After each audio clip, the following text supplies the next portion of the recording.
And joining us now on the black and gold banneret, she rowed at UCF from 2015 to 2018, part of 4 American Athletic Conference titles, alongside with 4 All AAC designations. Nowadays, she's going to be an Olympian, one of the first 2 UCF rowers to row at the Olympics, as she competes for her home nation of Lithuania. And she's going to be doing it in the single sculls. I am, of course, speaking of Viktorija Senkutė, who is joining us from Lithuania right now. Viktorija, how are you doing? It's this evening for you over there. Hi, so nice to see you here. And yeah, it's evening for us and it's raining, but it's so nice to be here and give back a little bit to my school. So I'm very excited to talk to you tonight.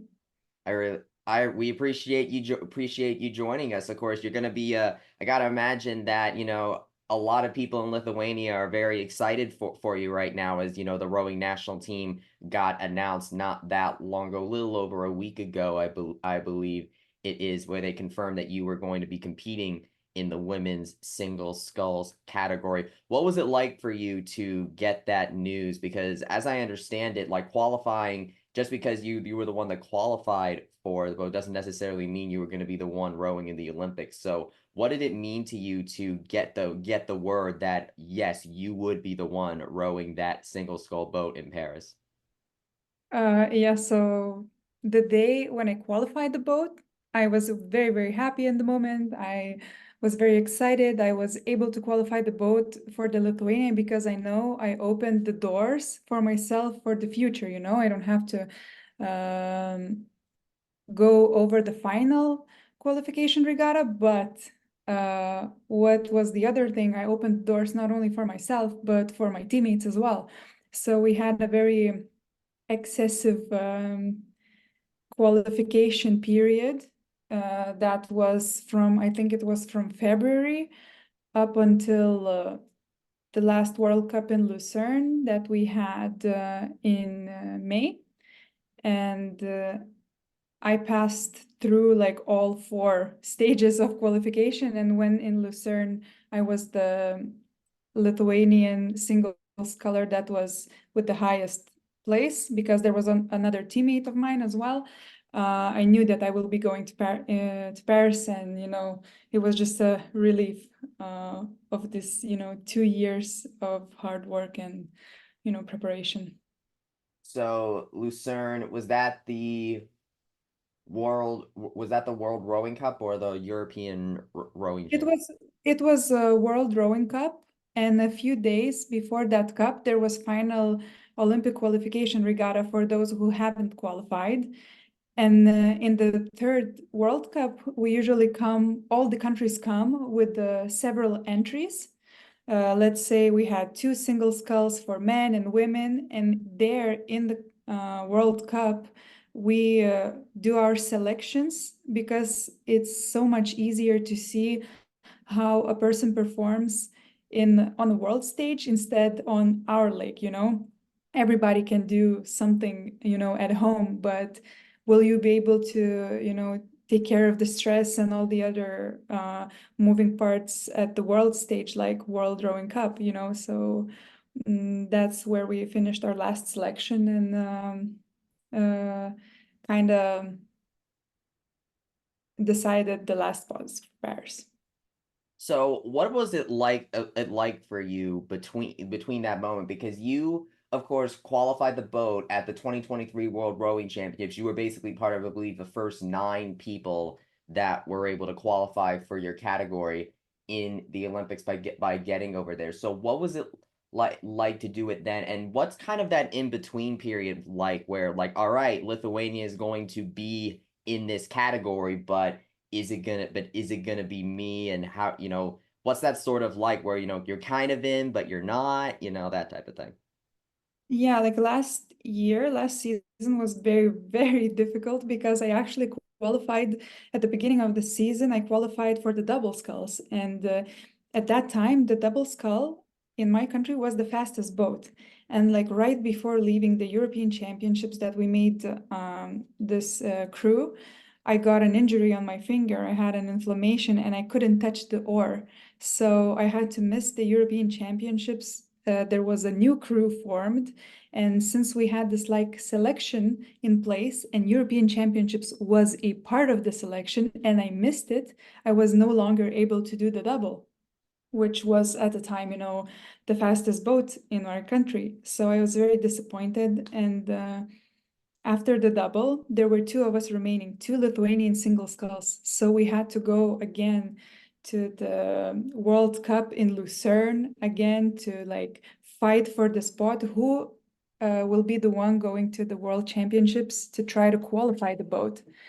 And I think after the World Cup, when I qualified for my country to go to Belgrade, only just to be able, you know, to fight for the qualification spot, and I had pretty good times, then I realized that it's actually possible to qualify the boat, which was, you know, not even on my mind at the beginning of the season. Like I had no idea if I can do it, but working hard towards the fall, I realized that it's possible. And when I qualified the boat, the next year was really stressful too, you know. It's easier to win something than to maintain it. It was very close this whole entire year. And I'm just happy I ended up on top because it was a stressful year. And now finally I can, you know, just train and enjoy the process without, you know, thinking about will I go to Paris or not.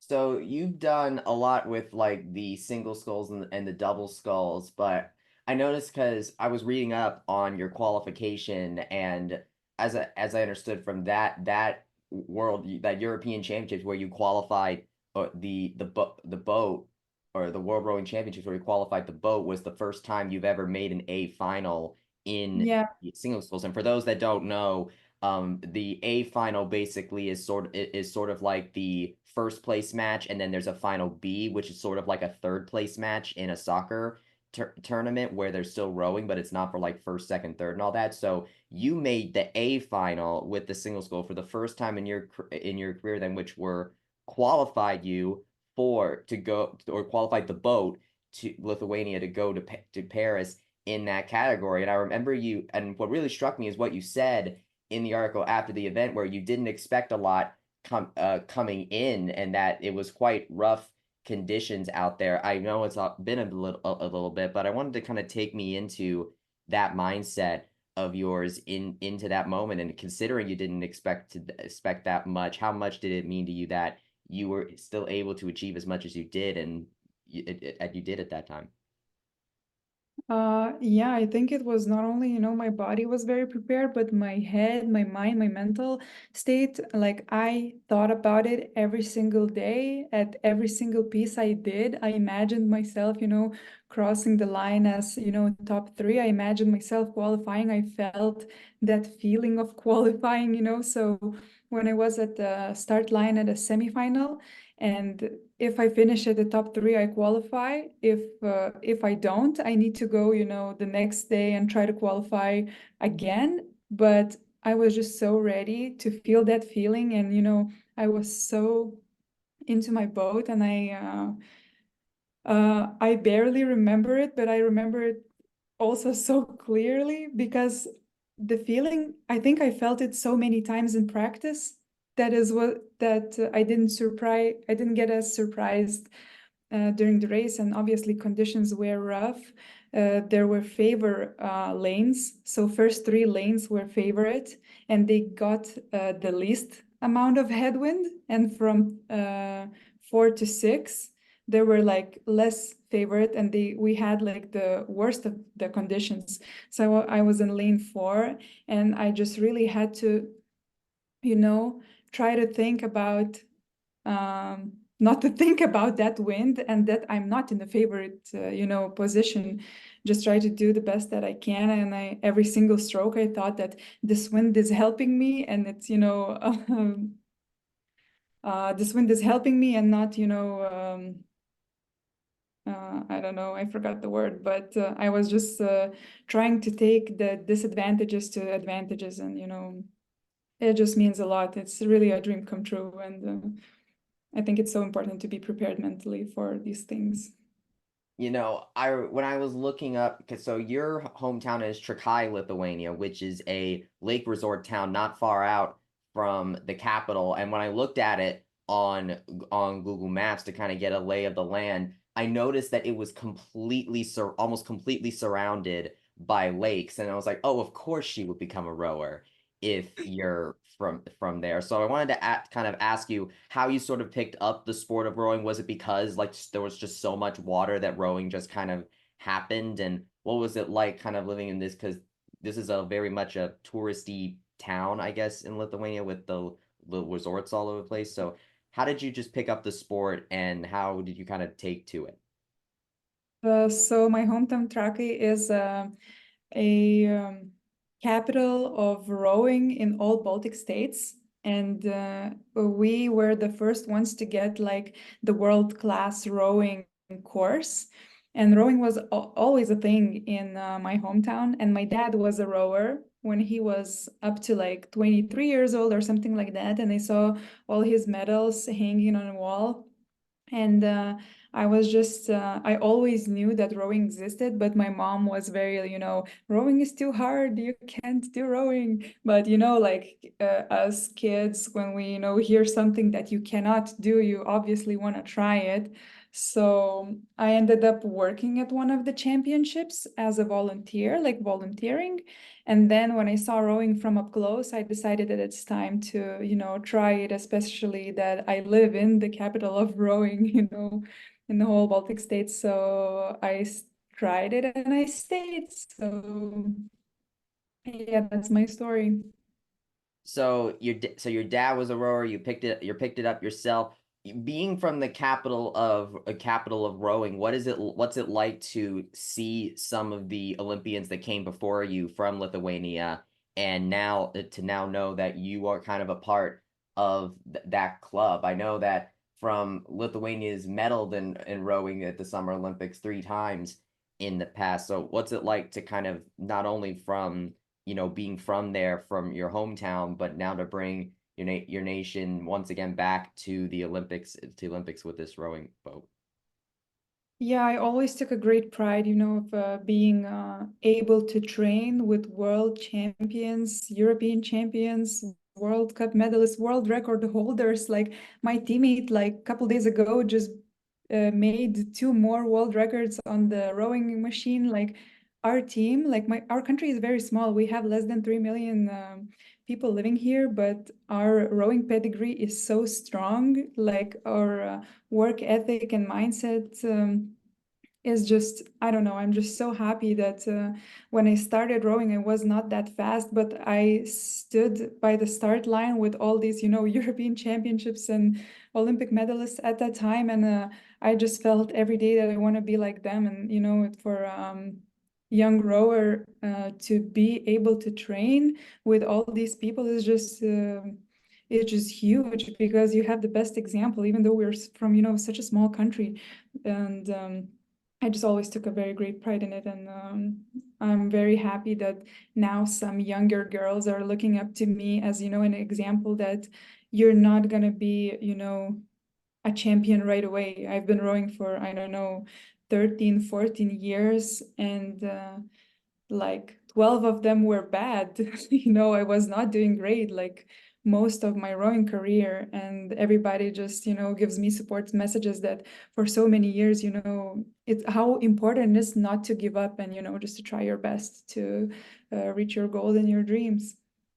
So with Lithuania, like rowing is one of Lithuania's, I would say, better sports in the Olympics. 22 Lithuanians have competed in the Olympics in rowing coming into Paris. So, but obviously you are from the Mecca of Baltic states rowing in Trakai. So what is it like as far as being a Trakai native and making it to the Olympics? Because I got to imagine you attract a lot of rowers from around Lithuania, but as far as just from being from your hometown and representing them, like the Mecca, the center of the Baltic rowing, going to the Olympics, like has there ever been another Trakai, like native Trakai daughter or son that went to the Olympics before you? Yeah, I don't think there was. Usually like kids when there used to be this school, like sports school in Trakai, but there's no more. So from the small cities around, they would come here and live and train. So they would become like hometown natives, and everybody said that, oh, like our, people from Trakai is going to Olympics and such, but I think I'm the first one that's actually like was born here and going to the Olympics. So I think that's pretty special. I never thought about it because, if you go to high school here for a couple of years, you become, a native. So it's, but probably I'm actually the one that was born here and going to Olympics. So yeah, it's pretty special. I didn't even think about it. Yeah, it's just really cool how, you're in a way, because of in a way, a lot of us are products of our environment, and so growing up with rowing all around you, it just kind of means so much, a lot to be able to make the Olympics at the highest level of rowing in the world, to be able to represent not just your country but also that town that has contributed so much to the rowing community in Lithuania. But of course, you came to the States for college, and you came to UCF. What got UCF onto your radar? Because you were quite the youth rower, the youth rower back over in Europe. Yeah, so I think the year I signed with UCF, I didn't have such a great results, but I think the coaches really saw potential in me, and they really showed it the way they believed in me. And the other schools were like, "Oh, you're not, physically so, strong or not that tall," because I'm not very tall as a rower. I'm like 5'7", so that's not. Um, Rowers usually, start from like 5'9" or something like that, or 5'8", but they still believed in me and that I can actually, get stronger in the States and, get faster. And obviously, we have 4 seasons here in Lithuania. We have winter, fall, spring, and summer. And I really wanted to go somewhere where it's summer all year round, And that's why UCF was one of my favorites. And also looking at the facilities were great. The boathouse was new. The um, the places, I don't remember how it's called, the study hall. Yeah, everything was looking good. And then now, especially after some years, I'm so proud where, UCF athletics are, and I was just happy that I got to be a part of it. So you rode a lot as a youth in single sculls, double sculls pairs, that type of stuff. What was it like to go from that to the UCF, where it was only, at least competitively, it was only a quadruple and 8-person boats. Yeah, so it was very, very difficult because, like I said, here in Lithuania, we're a small country. We don't have a lot of rowers, but we have good rowers.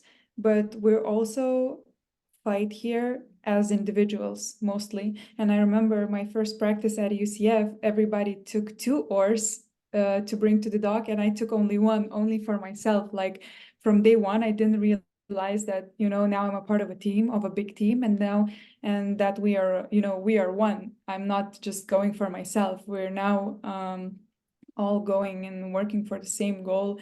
And it was really quite a learning, and it was a difficult year to, just to understand and to grasp the concept of whatever I do impacts others. So how did you end up taking to that as your freshman year went on? It's just as I remember, it was very difficult. I had to learn the hard way. And like whenever I did something that impacted others negatively, I got consequences for that. And I think coaches showed some hard love, and I was really able to take in the concept of of a team that I'm able to bring here now, and understand that not only whenever sports not around, we're all human at the end of the day. So you ended up joining UCF right at the time where they just began a run of dominance in the American Athletic Conference. 2015 was the first year of just several consecutive years of the American Athletic Conference championships, went from 2015 to 2019. So you were there for 4 of the 5 straight AAC titles that UCF had. What does that mean to you to be able to say that, you were a conference champion every year that you were there?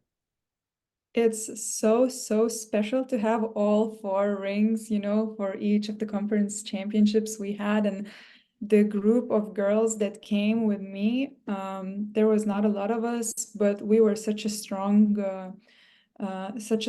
group that we were able to help the team to grow and like to explode to this level and to keep the dominance for a few years. And I really take a great pride in it. And I'm just so honored, that I was able to be a part of a team at that time. And of course, we had our, highs and lows, but at the end of the day, we were able to achieve the goal that we wanted. And it's just so special every time I remember about all these championships. It's unbelievable. I'm just happy that I was a part of it. You also were you were a second team all conference selection in your first 2 years, and then were first team all AAC in your second 2 years. What is it like for you when you get honors like that, especially when you considering, you mentioned the kind of the team sport of rowing. You come from kind of a very individualistic rowing culture. You come to the US where it's much more team based, but you also get this individual accolade, through, all 4 years. Yeah, I think it was special, but not as big as winning the title with the girls. And of course, it's always nice that somebody, recognizes your hard work and, everything you do on and off the water. So I think it's a nice memory to have, but winning the titles with the girls and with the team trumps, all those accolades. So during your time of at UCF, you of course met one Julie Polson, and while later you were I believe an upperclassman at this point when Julie was coming in. And what was it like just meeting her when Julie first entered the picture? I met Julie before UCF. We raced at this, we have this Baltic Cup regatta for juniors, and we raced each other before in the single sculls. So when she got to UCF, I got so surprised because I was like, I remember you from somewhere. And it was just such a cool thing that, wow, we raced each other back in somewhere in Europe, and now we're on the same team. So it was just it was nice, to have another European in our European group, because sometimes when we get, I think when Europeans get to Lithuania, sorry, to United States, it's kind of difficult because it is a cultural shock a little bit. Still, it's so far away from home. So having European teammates makes you feel a little bit more at home sometimes. Obviously, you're both from different nations, Julie from Denmark and then you from Lithuania, but what is that European rowing community like, especially when you're in like, a place like the US for school? Yeah, I think we understand each other a little bit better because we're used to smaller teams, and we can, share those experiences that, wow, I'm struggling, this is such a huge team I've never been a part of. That's how we can share, mutual struggles and help each other to, go through that and make the most out of the experience, and, share how we would act in other situations, or just help each other, just lift each other up when we're feeling down. So I think it's very special, and it's important to have people close to close to your home. Course, Julie would stick around for stick around after you left, get one more title for the for the streak that UCF went on, for a total of 5 straight AAC titles from 2015 to 2019. Nowadays, of course, UCF is in the Big 12 for the first time under new head coach Mara Allen. What was it like for you? Kind of, did you follow UCF rowing at all? When you got back from when you graduated, and have you gotten a chance to kind of see what they've been doing recently under Coach Allen this season? Yeah, of course, I was very happy with the with the new coach coming in, because I think like same with our team here, like we have coaching switches, and sometimes when the time comes, it's natural to do a coaching switch, and we had a coaching switch like 2 years ago, so here in Lithuania. So I was happy for UCF to see that happening, because now we're moving to a bigger conference, and it's important to make a bigger step. It's no longer AAC, and it's not going to be so easy to win it. I'm not saying that it was very easy to do before, but it's going to be way tougher with teams like Texas that are national champions in rowing. So I think I'm very happy that Coach Mara is now leading the team, and I'm excited to see what she can do here, because UCF is a great place. So what was the biggest big takeaway that you got from UCF that you brought back with you to Lithuania? I think it's like I mentioned multiple times, just learning being on a team, being the ultimate team player, and the fact that whenever sports is gonna be over, we're all gonna be humans at the end of the day, and it doesn't matter who was the fastest on the water or in the or strongest in the gym. At the end of the day, we're all human, and it's so important to treat each other with respect, and just be human and not just athlete. Tell me, what's it like for you to kind of be in that single scull boat by yourself? Because obviously, in the US, it's a much more of a team based. You see, 4 and 8 person boats and rowing. So take me into that headspace of what it's like to be in a single scull boat, being on that water by yourself, or just one other person with you in doubles. Yeah, back in United States, when I was rowing, I was always thinking, I need to do this for the girl in front of me and for the girl behind me. And now I'm in a single scull, and I need to do this for me, And it's so hard sometimes. I found this nice example when, you promise something for yourself. Oh, okay, I'll start on Monday. And the Monday comes, and you're like, oh, okay, I'll start on Tuesday. And that's how sometimes single scholars treat themselves on the water. Oh, I need to push harder, but I'm so tired. Okay, maybe next time, And it's so important not to lose your head, and not, to keep the promises you made to yourself. That's where that's what it comes. I talk to myself the entire race that I'm doing great. I need to, keep on going. And mental preparation for a single scholar, I think it's the most important, because in the team you have someone you're thinking, okay, I'm not just going to quit because I have this person in front of me or behind me, and I just can't stop because we're together. I'm not going to sabotage the entire result for this team and the crew. But when you're alone, like, it's so easy to lose yourself, but it's also whatever you do to hype yourself up will show in the result, but sometimes you can't hype up other person in your head. So in single scholar can't do that. So I think it's advantage and a little bit of a curse. What was it like to watch Julie do what she was doing while you were in Lithuania? Because you did make a CRCA All Region in 2018. You were able to do that alongside Julie, but as Julie went on, she got All Region again. She ended up getting honorable mention, all American honors as well. So what was it like to kind of see Julie kind of blossom into the rower that she ended up becoming after you left? Oh yeah, I really followed, Julie's rowing, and I was really proud of her, who she has become and the person she has become and the rower she has become. And I love to see her dreams come true. I also watched her final qualification race where she qualified for the Olympics this past month. And I'm just happy, that we have like a shared dream, like all the athletes have, or most of the athletes have the Olympic Games. And I'm just happy that we will be able to see each other in Paris.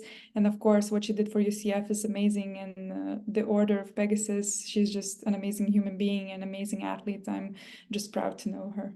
Yeah, that I did want to ask about that because you mentioned that you knew her from a young age rowing against her in the Olympics, and now I mean because in the UCF Hall of Fame, Christina Sarf recently got inducted as the first rower in the UCF Athletic Hall of Fame, but even she never made the Olympics, and now not only is there one UCF rower in the Olympics in Paris, but there's two of you, there's both of you are the first UCF rowers to row in an Olympics. Like what is that what does that feel like for you? It's very, very special, and it also shows that anybody can do it, you just have to have your mind focused on something, because I had many, many injuries back in UCF, and it was really like sometimes it was a struggle. And I decided to come back to Lithuania after the graduation and row, and it was also not an easy road to go, and especially and for Julie as well, there was a COVID and so many, um, so many things went wrong, but we still had a dream and we kept following it no matter what. And eventually, the universe rewards the brave, and we kept going. And I'm happy that we're moving to our dream in a month. So what is it like being a professional athlete in Lithuania? Because in Lithuania, like, is that it? Are you able to make a living doing that? Do you have another job that you do doing that? Yeah, actually, for athletes in Lithuania, it's a very good place to be. Uh, if you are like in top 10 in your, wherever you're racing, you get funding from the government, and it's enough to make a living. But I did have a job for past 2 years working in IT, and just because I always thought that if I exercise my body so much, I need to, keep exercising my brain as well. So I think that that's very, very important for me. And after I left my job a few months ago, I started studying data analytics because I just need to keep my brain, working as well, and just have this on a side. Like if my body is working so hard, my brain needs to work as well. So you can live in Lithuania from being a professional athlete. And I think like I'm very happy that I'm here, because I know in some countries you don't get funding even if you win, world championships medals. So I'm just happy to be in Lithuania and be able to do this, the thing I love, and also be able to free to choose if I want to work or not. So going to the Olympics, it's in Paris, it's in Europe. Obviously, the Olympics aren't in Europe all the time, so you don't actually have to fly across the ocean in order to compete for your country. What does it mean to you to be able to kind of, because obviously, you've rowed in Europe for quite a long time. So what is it like for you to be able to also row for the Olympics in Europe?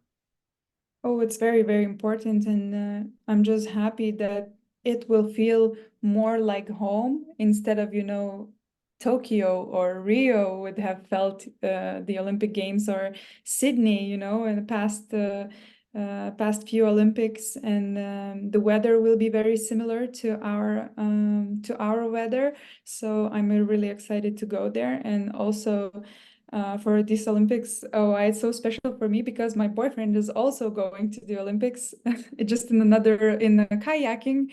So I'm just excited, to experience this these games with him as well, and with Julie as my friend and other friends racing in other disciplines. I'm just excited for Paris, just to have a good time there. I'm not just as focused on the result, but the best comes when you're just having a good time.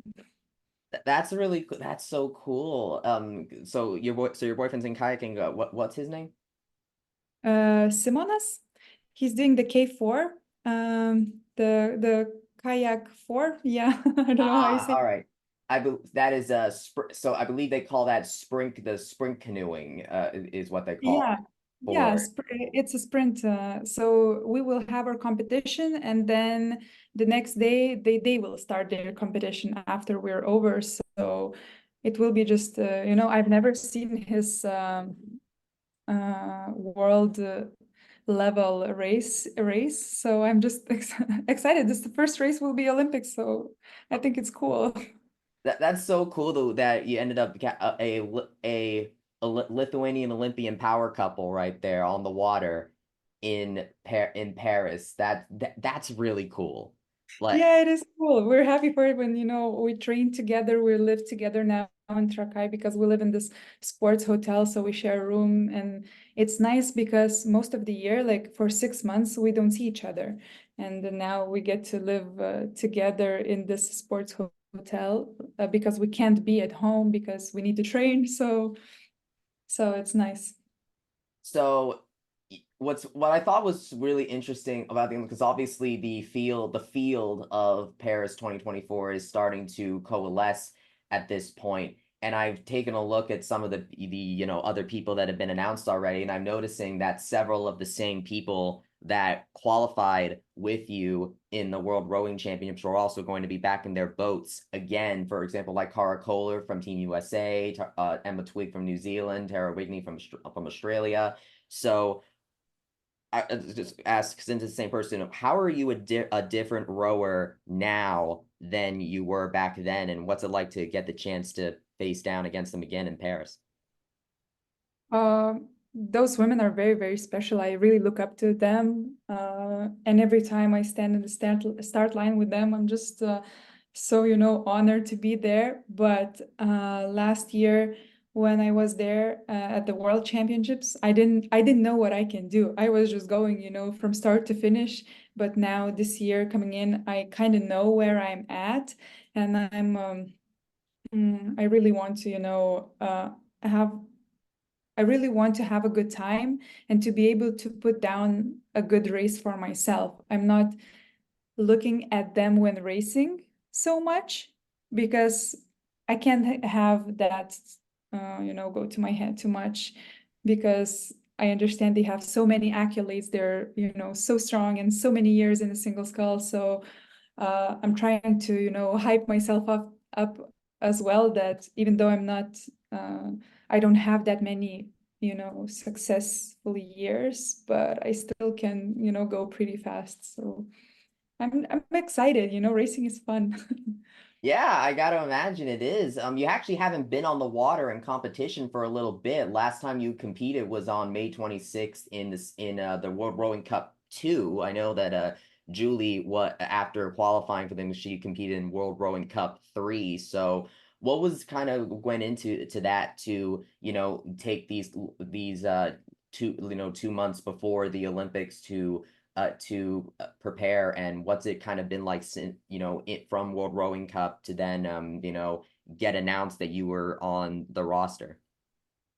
So yeah, we had before this World Rowing Cup, we had European Championships. So we were preparing for the European Championships. Then we were preparing for the World Rowing Cup. And now when the team was announced, we're all relieved and we are able just to prepare for the Olympics because it's so important not only to race at the,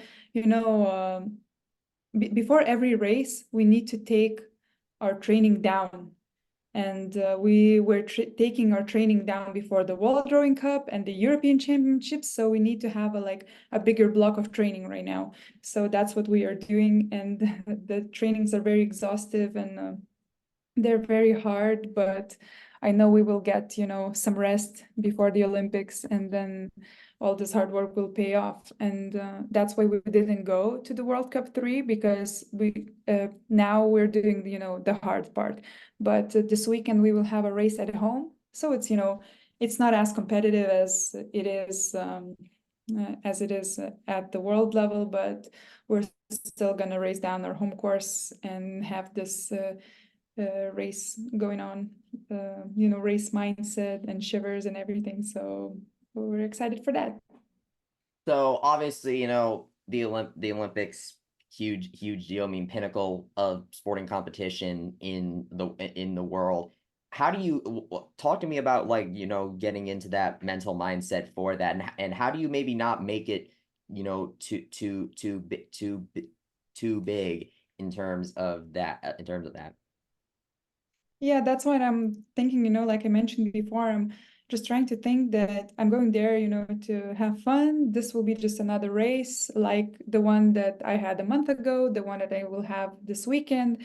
Every time I'm at the start line, I'm trying to do, you know, the same thing, just to do my best, you know, technique and mental wise. So that's why I'm hoping to bring into Paris, just to, you know, here for this race. It's not like I'm trying not to think about it as pinnacle, you know, of sporting career, or not to make a big deal out of it, not to stress myself out too much.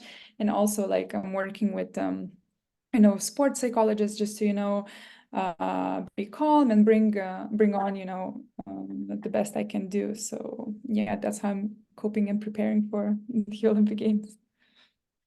That's awesome. So what would you tell that little girl growing up in Trakai now about, like, knowing what everything that you've been through? What would you tell your younger self about all this? Or how do you look back on your younger self now that, you know, I mean, in a way, it doesn't sort of technically happen until the competition and the opening ceremony and all that, but, you know, you, even now that you're going to be competing with the team, you are an Olympian. So now, as an Olympian, how do you kind of look back on your younger self just getting into rowing in Trakai? Yeah, I wish I could tell her, you know, everything happens for a reason, and every bad thing also leads to, you know, the person who you are today. And like a few years ago, I had to quit rowing, you know, because there was some issues with a rowing federation, and I did not row for entire season. And I thought I'm hanging up my oars for good, but then I came back and I was able to qualify for the Olympics. So I think every time now, I try to remind myself that every little thing that happens, it happens for a reason.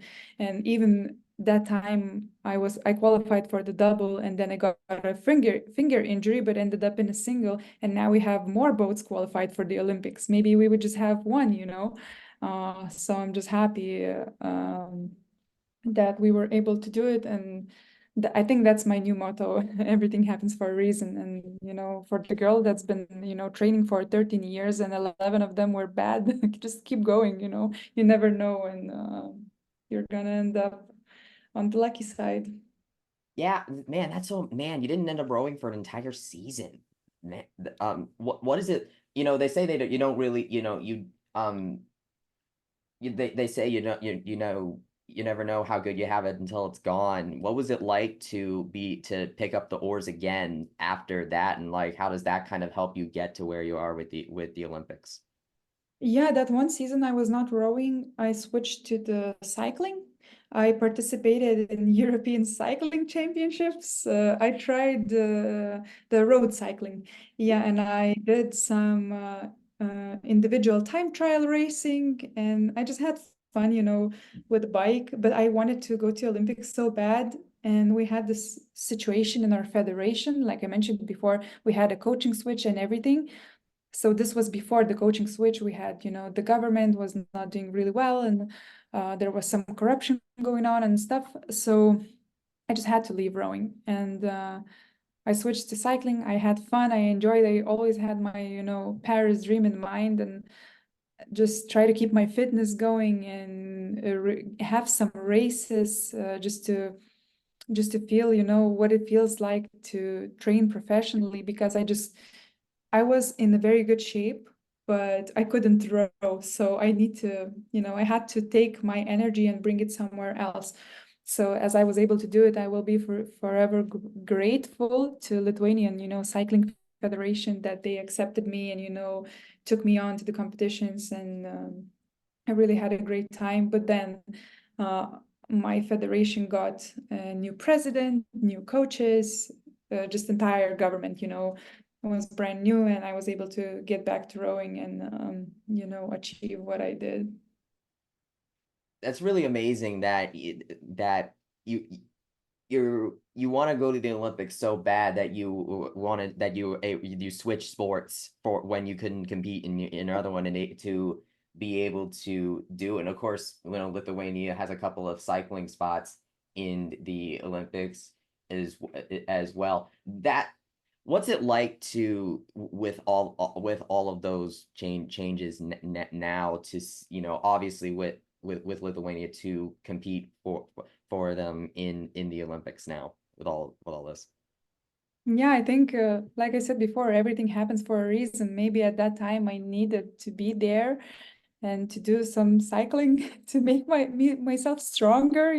I'm just, thinking on the spot, but yeah, I'm just happy that I was able to keep going, not to just, oh, like I can't row, so I will not do anything, So I'm just happy that I was able to find another spot somewhere to race. But when I was cycling, I realized that cycling, it's a dangerous sport, and I was very scared to go down the mountains. I was very scared to fall, because there are many crashes every year, and many cyclists just die on the road, and I just couldn't do it, at some point. And I also got a car crash as well. Like some car hit me when I was, doing training. It's it's very, very dangerous. And I realized I'm too old for this, to switch my head, just to turn off, I'm just too scared to die. Just to simply things, just to say it simple, in a simple way, because my friend and I were in Italy at the European Cycling Championships, and we were going down this hill, and she just goes, "Just go follow me, and and everything will be okay." But I just couldn't go without pressing the brakes, at on maximum, because I was just so scared. So at that point on that mountain, I realized that I cannot be a, cyclist. Yeah, you belong on the water. Yeah, I guess so. When you so I'll thank you. You've been very generous with your time, and I really appreciate that. So I'll kind of wrap it up with this question here. Would you say is the biggest thing that you have learned from all of this? What's going to kind of go through your mind as you walk out there for the opening ceremony to represent to everyone that kind of there, UCF, your Trakai, Lithuania, all of that. Yeah, I'm just thinking that no matter what is your dream, it's your dream and you have to follow it, at any cost, and just not to give up, and don't take any small obstacles as, your hint to stop. Just keep going, and everything happens for a reason. So I think these are my biggest takeaways, and the part that at the end we're all human, following our dreams. So I think that's my biggest takeaway. That's amazing. It was really a pleasure talking to you, Viktorija. I really appreciate your time, taking time out of your evening to speak with me today on the Night Shift podcast, Black and Gold Banneret YouTube channel. If you're watching this on video, best of luck in Paris. We'll definitely be rooting for both you and Julie from over here at the Black and Gold Banneret. And yeah, best of luck. Thank you so much for joining us. Thank you so much. Go Knights, charge on.